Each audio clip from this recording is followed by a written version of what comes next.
Welcome to Mouni media. அதாவது captain விஜயகாந்துக்கு ஒரு மிகப்பெரிய டைரக்டர். அவரை மிகப்பெரிய டைரக்டர்னு ஏன் சொல்றேன்னா, அவர் தமிழ் சினிமாவில் தவிர்க்க முடியாத மிகப்பெரிய வெற்றி படங்களை கொடுத்த ஒரு இயக்குனர். அந்த இயக்குனர் யாருன்னு நீங்க தமிழ்நாயில பார்க்கும் போதே உங்களுக்கு தெரிஞ்சுதான் வீடியோக்குள்ள வந்திருப்பீங்க. அவர் தாங்க director P Vasu. Director P Vasu விஜயகாந்துக்கு என்ன படம் கொடுத்தாருன்னா, விஜயகாந்த் பெரிய ஸ்டார் அப்படின்றது உண்மைதான். அதை விட மிகப்பெரிய ஸ்டார் ரஜினிகாந்த், கமல்ஹாசன் இவங்களுக்கு எல்லாருக்குமே அவர் படம் கொடுத்திருக்காரு. அதை விட்டுட்டு சத்யராஜ், சரத்குமார், அர்ஜுன் இந்த மாதிரி பல நடிகர்களுக்கு மிகப்பெரிய வெற்றி படங்கள்லாம் கொடுத்த ஒரு இயக்குனர். கேப்டன் வந்து எப்பவுமே தனித்துவமா நிக்கிறது இங்கதான். பி வாசு மிகப்பெரிய வெற்றி படங்களை டைரக்ட் பண்ண பின்னாடி விஜயகாந்த் பி வாசுக்கு வாய்ப்பு கொடுக்கல. ஒரு நார்மலா சுமாரான படம் கொடுக்கும் போதே இவருக்கு வாய்ப்பு கொடுத்தாரு. அந்த படம் வந்து ஒரு மிகப்பெரிய வெற்றி அடைஞ்சது. அந்த படம் வந்து ஒரு வில்லேஜ் கான்செப்ட், அதாவது வில்லேஜோட ஒரு கதைக்களம் கொண்ட ஒரு படம். இந்த படம் வந்து அந்த ஊர் பெரிய மனுஷனுக்கும் அப்பா பிள்ளைக்கும் நடுவில் நடக்கிற கதை. இந்த படம் மிகப்பெரிய வெற்றி படமா மாறிச்சு. அதுக்கப்புறமா மிகப்பெரிய நடிகர்கள் எல்லாம் பி வாசு கேட்ச் பண்ணிக்கினாரு. அதுக்கப்புறமா இவர் கொடுத்த படங்கள் எல்லாம் வேற லெவல் வெற்றி அடைஞ்சிச்சு. அதாவது நம்ம பிரபு வந்து அதுக்கு முன்னாடியே ஒரு படம் கொடுத்தாரு. ஆனா அந்த படம் அவ்வளவு பெரிய படமா அமையல. ஆனா விஜயகாந்துடைய ராசியா என்னன்னு தெரியல. ராசிதான் முக ராசிதான் அப்படின்ற பாட்டெல்லாம் விஜயகாந்த் நடிச்சிருக்காரு. அது உண்மையா என்னன்னு தெரியல.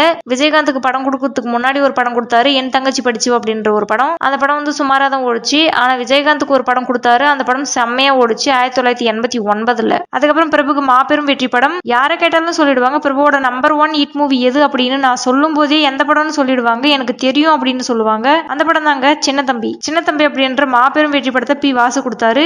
அதுக்கப்புறம் விஜயகாந்த் கொடுப்பாரா அப்படின்னு பார்த்தா, ஏன்னா இதுக்கு முன்னாடியே கொடுத்த படம் மிகப்பெரிய வெற்றி படமா மாறிச்சு இல்லையா, அதனால விஜயகாந்துக்கு கொடுப்பாரா அப்படின்னு பார்த்தா அப்பையும் கொடுக்கல. அதுக்கப்புறம் ரஜினிக்கு ஒரு படம் கொடுத்தாரு, மன்னன் அப்படின்ற ஒரு படம் கொடுத்தாரு. அந்த படம் மிகப்பெரிய வெற்றி படமா மாறிச்சு. அதுக்கப்புறமாவது சரி விஜயகாந்த் கொடுப்பாரா அப்படின்னு எல்லா ரசிகர்களும் எல்லா சினிமா வட்டாரங்களும் எதிர்பார்த்துன்னு இருந்தாங்க. ஏன்னா என் தங்கச்சி படிச்சுவா அப்படின்ற படம் ஒரு நார்மலா ஓடின படம். ஆனா விஜயகாந்த் கொடுத்த ஒரு கதை மிகப்பெரிய வெற்றி படமா மாறிச்சு. அப்பையும் இவருக்கு படம் கொடுக்கல. அந்த நேரத்துல விஜயகாந்த் பிஸியா இருந்தாரு. அதுக்கப்புறமா 5 வருஷம், அதாவது பி வாசு விஜயகாந்த் கூட மறுபடியும் இணையவே இல்லை. அதுக்குள்ள என்னென்ன படம் கொடுத்தாருன்னு மட்டும் பார்க்கலாம். அதெல்லாம் தமிழ் சினிமாவில் தவிர்க்க முடியாத படங்கள். மன்னன் அப்படின்ற படம் ரஜினி கொடுத்தாரு. அதுக்கப்புறம் பணக்காரன், மன்னன் படம் பண்றதுக்கு முன்னாடியே பணக்காரன் அப்படின்ற படம் கொடுத்தாரு. பணக்காரன் படமும் மிகப்பெரிய வெற்றி படமாச்சு. மன்னன் படமும் மிகப்பெரிய வெற்றி படமாச்சு. அதுக்கப்புறம் சத்யராஜுக்கு ரிக்ஷா மாமா அப்படின்ற படம் கொடுத்தாரு. அதுக்கு முன்னாடியே நடிகன் அப்படின்ற ஒரு படம் கொடுத்தாரு. இதெல்லாம் தமிழ் சினிமாவில் தவிர்க்க முடியாத முக்கியமான படங்கள். அதுக்கப்புறம் இன்னும் முக்கியமான ஒரு படம் உழைப்பாளி படம் பி வாசு ரஜினிக்காக பண்ண கதை. அதுக்கப்புறம் சத்யராஜுக்கு தவிர்க்க முடியாத ஒரு படம். சத்யராஜுடைய நம்பர் 1 வெற்றி படம் எதுன்னு கேட்டா எல்லாருமே உடனே சொல்ற மாதிரியான ஒரு வெற்றி படம். அந்த படம் தாங்க வால்டர் வெற்றிவேல் அப்படின்ற ஒரு பிரம்மாண்டமான வெற்றி படத்தை பி வாசு கொடுத்தாரு. இத்தனை வெற்றி படங்களை கொடுத்துட்டு அதுக்கப்புறமா போறாரு விஜயகாந்துக்காக ஒரு கதையை எழுதி 1994 அந்த படத்தை எடுக்கிறாரு. அந்த படமும் சூப்பர் ஹிட் ஆகுது. ஆனா அதுக்கப்புறமா இவங்க 2 பேரும் சேர்ந்து எந்த படமும் பண்ணல. என்ன காரணம்னு தெரியல. அதுக்கப்புறமா இவரும் பிஸியா இருந்திருப்பாரு, அவரும் பிஸியா இருந்திருப்பாரு.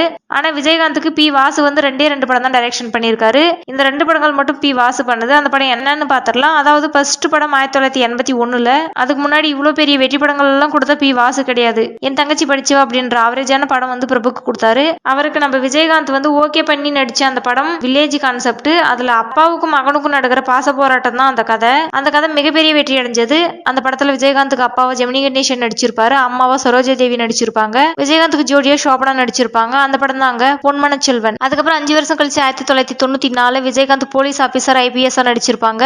போலீஸ் ஆபீசர்னா லோக்கல்ல இருக்கிற பிரச்சனையை ஃபேஸ் பண்ற மாதிரி இருக்காது. தீவிரவாதிகளை வந்து ஆர்மி தான் ஹேண்டில் பண்ணணும். இவர் வந்து போலீஸ் ஆபீசரா இருப்பாரு. ஆனா தீவிரவாதிகள் வந்து ஒரு ஸ்கூலை ஹைஜாக் பண்ணிடுவாங்க. ஹைஜாக் பண்றதுன்னா கடத்தல், தன் கட்டுப்பாட்டுக்குள்ள எடுத்துக்கிறது தான் ஹைஜாக். அப்படி பண்ணிடுவாங்க. அந்த மாதிரி ஒரு கதைக்களம் தான். இதுல விஜயகாந்துக்கு ஜோடியா மீனா நடிச்சிருப்பாங்க.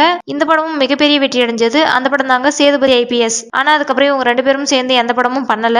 பி வாசு அவர்கள் டைரக்ட் பண்ணி விஜயகாந்த் அவர்கள் நடிப்பில் வெளிவந்த இந்த படங்கள் உங்களுக்கு பிடிச்சிருந்தா இந்த வீடியோக்கு ஒரு லைக் பண்ணுங்க. இன்னும் இந்த மாதிரி அடுத்தடுத்த வீடியோக்களுக்கு எங்கள் மௌனி மீடியா சேனலை சப்ஸ்கிரைப் பண்ணுங்க. நன்றி.